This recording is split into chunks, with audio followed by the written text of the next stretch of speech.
Hey folks, it's Fernando doing another video for the More Survivalists, and it was catching up with the news, and this headline says it all. America freezes. Man, is it cold out there. I was just watching this and catching up on what's happening. Astonishing pictures show deadly polar vortex wreaking havoc across US as at least 12 people die in temperatures as low as -42 Fahrenheit, and experts warn of threat of frostbite within just 5 minutes.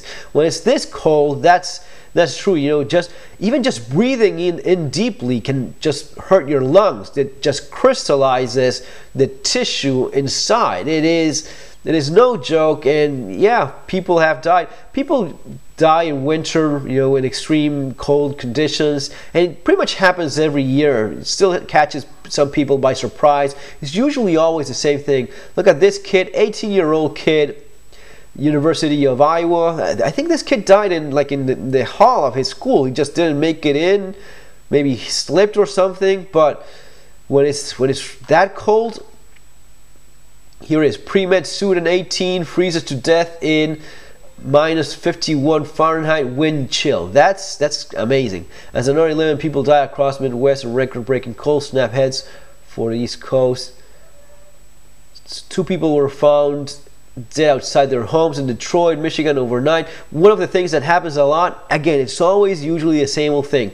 Even around their house, people slip or fall in the ice, or they just get caught by surprise, and just a few feet away from their doors, they just freeze to death, and that's where they're found.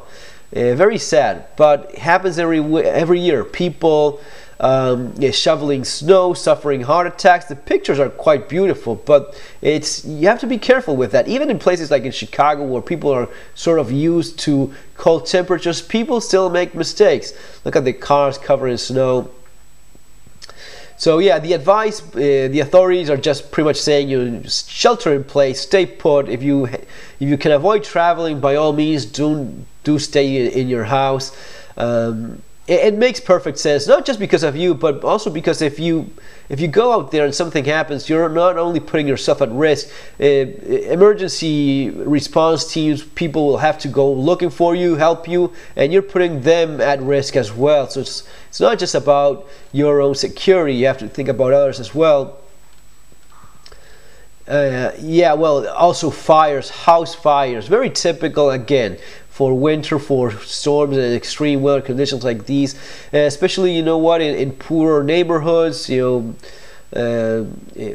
housing that's lacking in infrastructure and such, people that maybe have no power and they're trying to stay warm. Open flames, house fires, very typical, or maybe even running generators indoor. The carbon monoxide poisoning kills people every year. And for this sort of stuff, guys, let me just say, get a kerosene heater.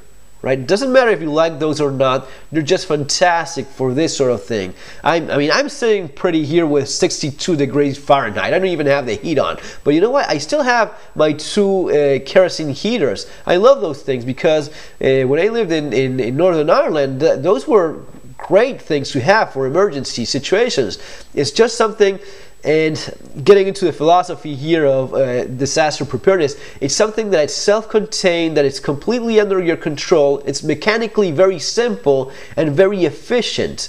All right, so check those out. I'm going to be leaving the link for one that is pretty much the same. It's similar like the one that I have. You just pour kerosene in there, you just heat it. It's as simple as it could possibly be. And as long as you have 2 basic precautions, which is having ventilation and having a carbon monoxide alarm just in case, with those 2 things, these things are perfectly safe, and they will keep you from freezing to death like it's happening to some people. I was just reading about a guy that he died in his garage. He just wasn't expecting temperatures to be that low, and of course a garage that was not heated properly, the guy just died in there. So yeah, you just have, I get that it's nice, it's beautiful, and maybe you're tempted to go for a walk and check it out. Just be very careful with that, especially at night.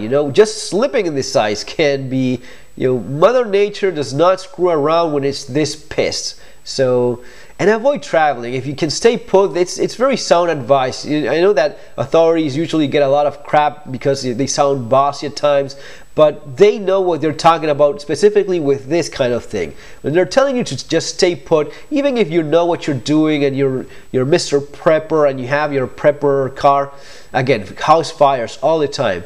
Even if you think you know what you're doing, and maybe you do, but again, other people, maybe you have your cool all-wheel drive or 4x4 vehicle, off-road car or whatnot, someone that doesn't just crashes into you and you're screwed nonetheless, no matter how well prepared you were.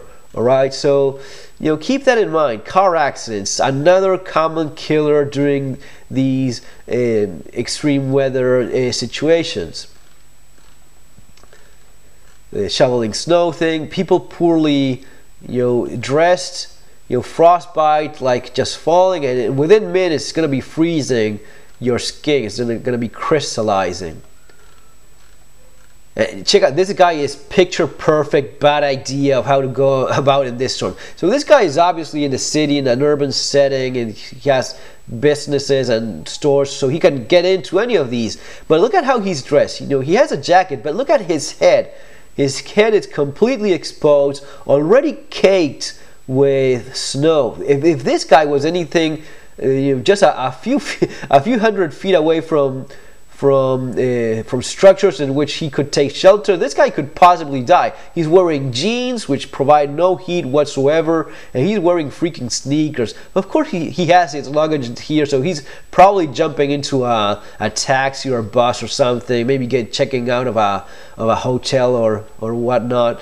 But just bad clothing. This is the kind of thing that in this kind of weather you pay for it with your life if anything at all goes wrong. But we're used to this. We're used to having, to not be at risk because you can just be indoors soon enough. But even with these weather conditions, indoors alone does not guarantee anything. You need actual proper heat. Look at these two wearing jeans. This one has even torn jeans, so even the jeans themselves have holes.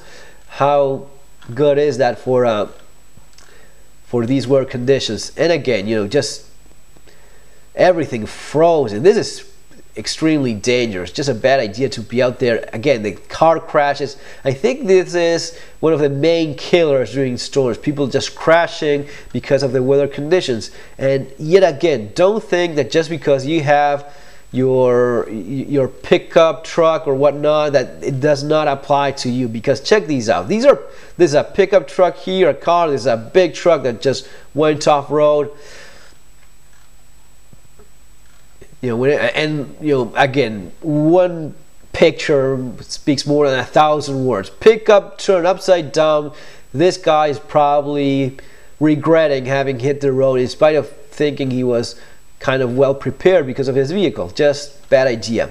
So guys, just the basics, common sense, the stuff we talk about every year, but in this case with this kind of polar vortex thing, it's even more so, and being prepared makes even more of a difference. So subscribe to the channel so as to stay updated on all the stuff we always talk about. Take care and hit that notification bell button so as to get future videos.